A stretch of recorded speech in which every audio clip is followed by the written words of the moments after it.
en la ciudad de Luque, alrededor de 12 casas se encuentran bajo agua y prácticamente lo perdieron todo. Nuestro compañero Sergio Valdés se encuentra en la zona para mostrarnos el panorama. Contigo, Sergio, buenas tardes.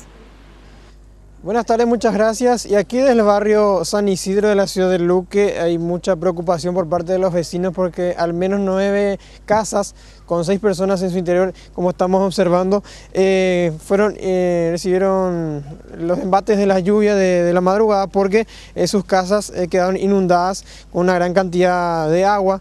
Las casas, como vemos, están prácticamente al borde de un canal que conduce al arroyo y que siempre con cada lluvia se va desbordando. Vamos a comenzar con uno de los pobladores, el señor Juan Rodríguez. Bueno, Juan, esta situación de las 3 de la mañana vivieron momentos terribles porque se mojaban los muebles, los electrodomésticos. Completo, heladera, sofá, silla, orero pamión, imbaipá, peala urgente.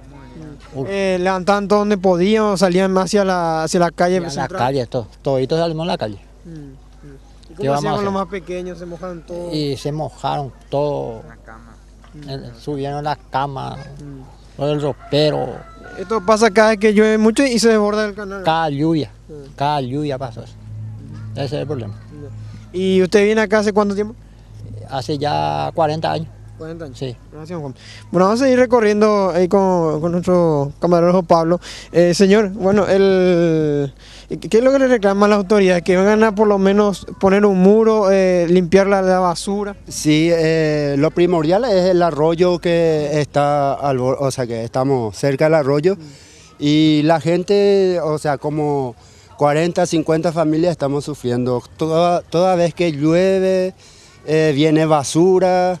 De todo un poco, y necesitamos que las autoridades de la municipalidad nos ayude realmente, que venga y nos limpie el arroyo, aunque sea, o hacer un muro, porque... Además, disculpe, hay posibilidad de muchas enfermedades con la basura, la chikungunya, dengue, enfermedades como la gripe. Vemos cómo están viviendo. Sí, exactamente, de todo un poco. Después la lluvia viene la mosca, de todo un poco. Y ya hace mucho tiempo que estamos sufriendo la misma cosa y nadie viene, ni siquiera se preocupa para venir a ver, aunque sea. Esta basura no es de usted, viene de otra zona, ¿verdad? Viene de otra zona. El agua trae y deja todo. Y esto, por ejemplo, se llena de agua cada vez que llueve. No se ve esto. Y nos preocupa porque acá, como ya ven, hay criaturas. Y después de esto vienen los bichos, las lombrices, de todo un poco viene. ¿Y se dieron casos de dengue acá en la zona de chikungunya? Y sí, acá cerca en Palmaloma ya tuvimos casos de eso.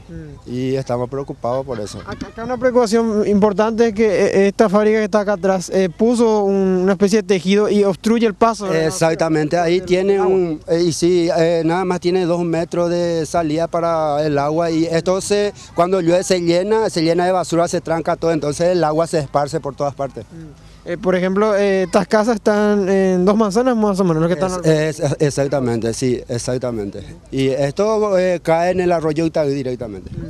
El arroyo siempre trae problemas a otros barrios también. Sí, no solo esta zona, casi toda esta zona tiene problemas, la misma situación.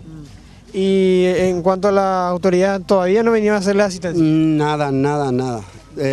Ni siquiera vienen a preguntar, pero tranquilo, cuando hay voto, ellos sí vienen.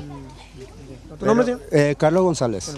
Gracias, Carlos. Bueno, esta es la situación, compañeras también, señores televidentes.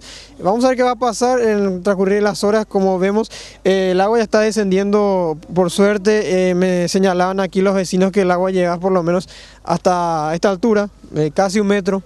Bastante alto porque la tormenta, el temporal arrasó con todo y las casas prácticamente ya quedan destruidas.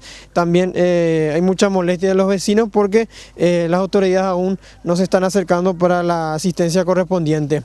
Vemos también a personas que están en cama. ¿El señor está enfermo? Sí. ¿El que está en cama? Ya. ¿Se puede pasar? Sí, ¿permiso? Don, permiso. ¿Cómo hiciste a las 3 de la mañana? Difícil. Estoy volteado, hijo. No puedo más escuchar nada. Estoy enfermo, mira, eso es mi enfermo. Difícil la situación aquí. Qué bueno, gracias. Gracias, permiso. Y bueno, como vemos, no solamente niños y adultos están siendo afectados, sino también personas adultas mayores que estando enfermas y en cama, por supuesto, más difícil la situación que viven. Volvemos a estudios.